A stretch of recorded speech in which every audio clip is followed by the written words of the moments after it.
Hello, I'm Dr. Garrett Boyer. Welcome to Gospel Minded, where we spend a few minutes each week talking about psychology, our emotions, behavioral health, and we reflect on how these important topics are related to the gospel readings Sunday after Sunday.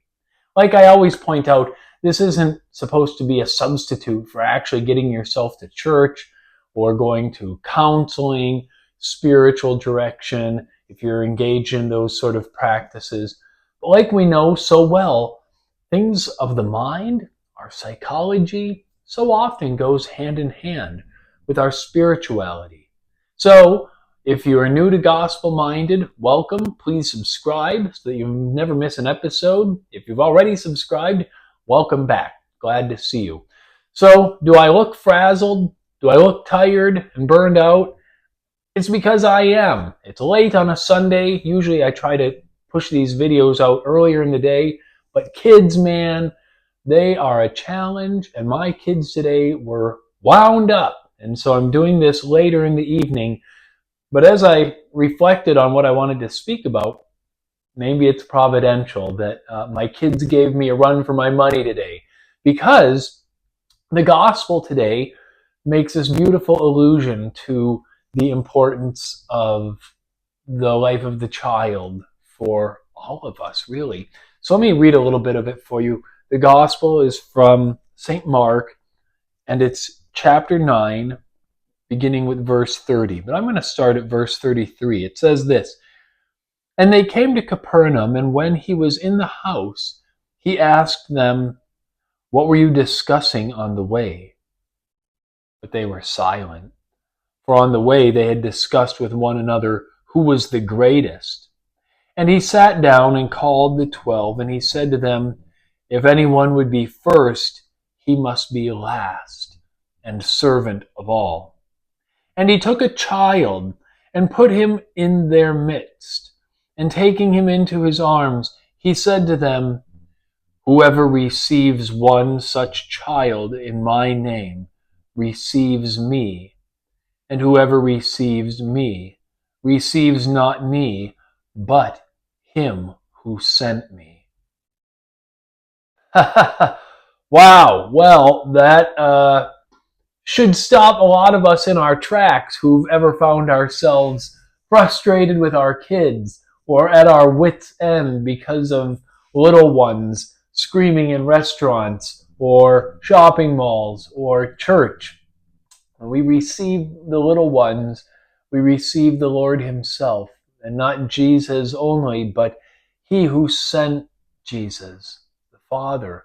So it seems like an appropriate time here in Gospel Minded to talk a little bit about kids and child development.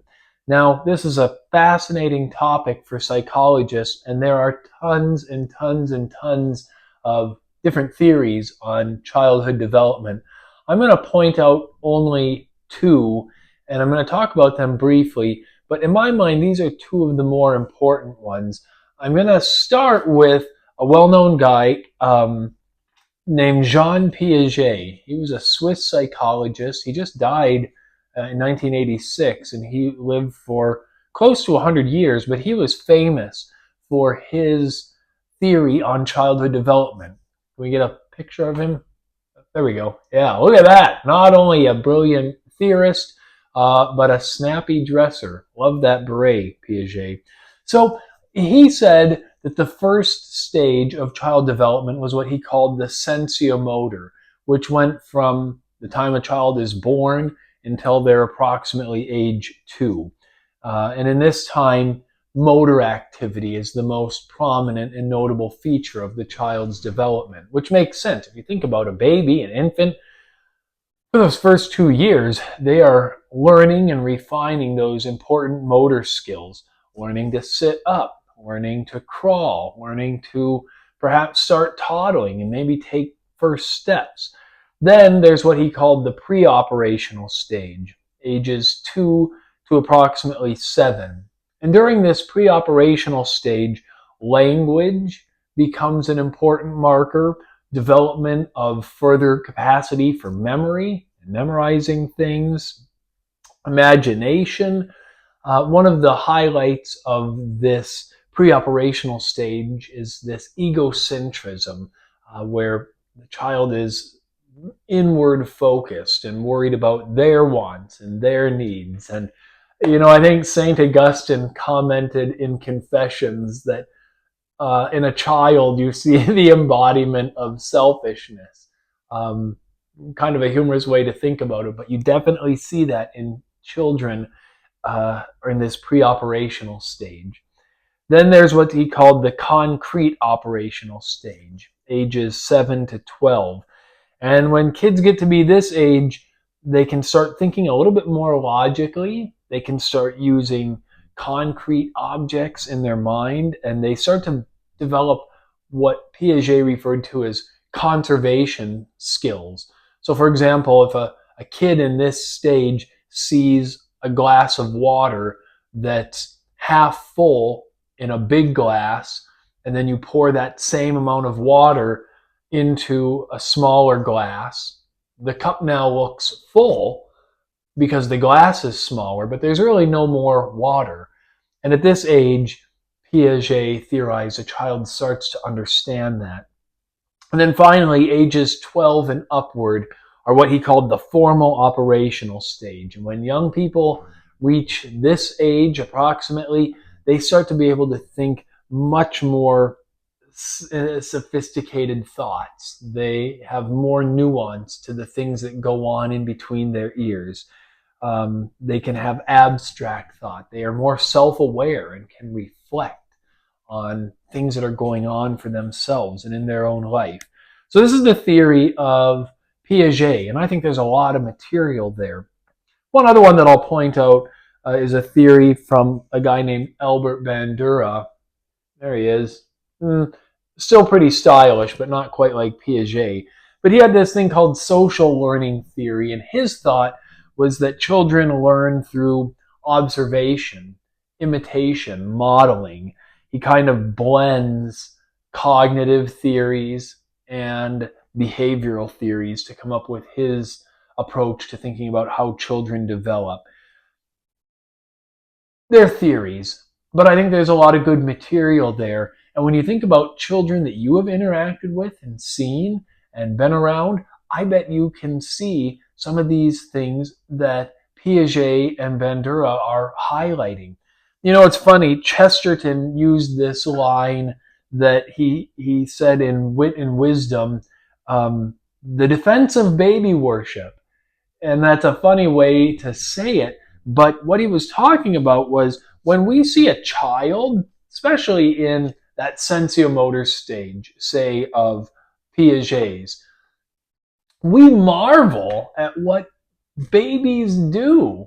And in the words of Chesterton, it's almost like we've developed this baby worship. Think about it. A small child takes that first step. What a milestone. And mom and dad are beaming and proud and lavish attention and praises on that child. And at the same time, when you think about what Chesterton says, he highlights what's so special about taking a step. Good question. I take steps all the time. I took a step to come here and record this video. Nobody lavished praise or attention on me.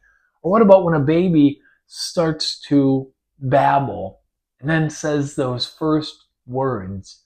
What a precious and splendid time that is in that child's life. And we marvel at that. And yet at the same time, what's so special about words? I'm saying a whole bunch of words right now. I imagine you used a lot of words throughout the course of your day. There's this sense that we have a reverence for the babies and the little ones. And that sense is even validated in today's gospel by Jesus himself, taking the child and saying, those who receive such a one receive me. So now, some things to think about. We have developed.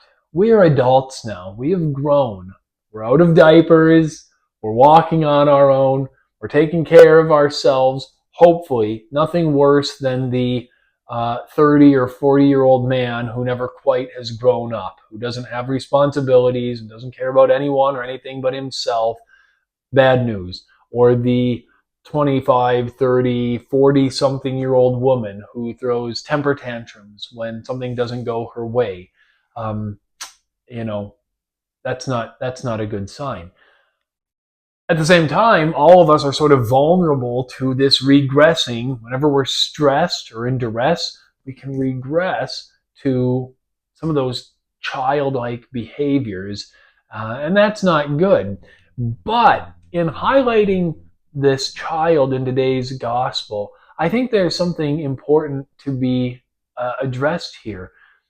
Children are special in the eyes of the Lord, and that sort of, as it were, childlike simplicity, childlike dependence, childlike reverence for the world around us, perhaps those are qualities that we would do well to retain well into our adult years, to marvel at the world around us the way that a child does when they're developing, to have an appreciation and gratitude for the simple things in life: a roof over our head, clothes on our back, food in our bellies. This sort of childlike simplicity not only is likely helpful for us spiritually, but I think it can really do something for us psychologically and help us live that best life, put that best foot forward, be in that best space and frame of mind, and in a good place when we think about what's going on between our ears. So, the child, reverenced by Jesus, reverenced by all of us who have seen babies, even reverenced by me today, who was at my wit's end because of my own babies. When we receive such a one, we receive Jesus himself and he who sent Jesus himself. And I want to imitate certain qualities of my babies: the dependence, the love, the appreciation for others. Good stuff there. I hope you found this whole video to be good stuff, and I hope that you have a good week.